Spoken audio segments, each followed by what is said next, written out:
नमस्ते भैया बहनी चाची मैं लोगन। आज मैं एक सोहर गीत लेके आई हूँ। आप लोगन को अच्छा लगे तो लाइक करना। मान पिया हमरो कहनवा हवन अंगने में हवन अंगने में कराना।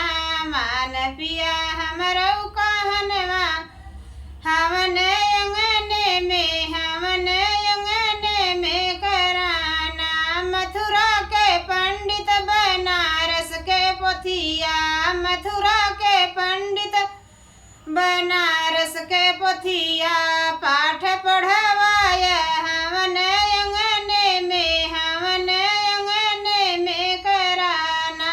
मान पिया हमरो कहनवा हवन अंगने में हवन अंगने में कराना। केलवा के पतवा चमेली के फुलवा केलवा के पतवा चमेली के फुलवा चौकी सजाना हवन अंगने में हवन अंगने में कराना।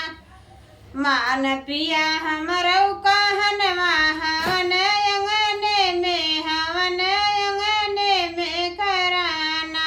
गैया के गोबर गेहुआ के पिसना गैया के गोबर गेहुआ के पिसना। चौक पुराना हवन अंगने में हवन अंगने में कराना। मान पिया हमरो कहनवा हवन अंगने में हवन अंगने में कराना। मान पिया हमरो कहनवा हवन अंगने में हवन अंगने में कराना।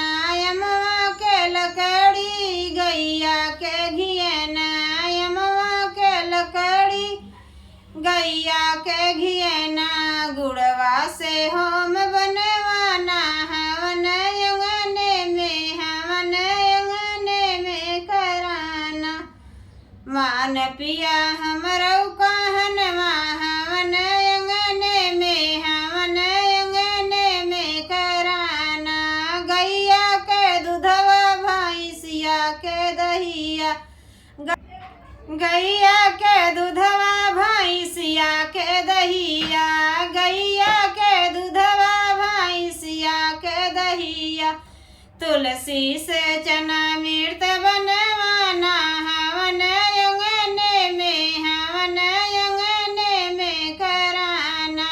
मान पिया हमरो कहनवा हवन अंगने में हवन अंगने में कराना। मान पिया हमरो कहनवा हवन अंगने में हवन अंगने में कराना।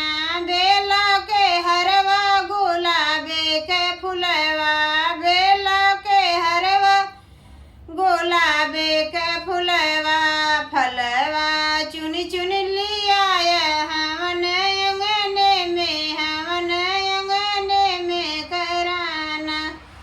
मान पिया हमरो कहनवा हवन अंगने में हवन अंगने में कराना। बेला के हरवा गुलाबवा के फुलवा बेला के हरवा गुलाबवा के फुलवा फलवा चुन चुन लिया हवन अंगने में हवन अंगने में कराना। मान पिया हमरो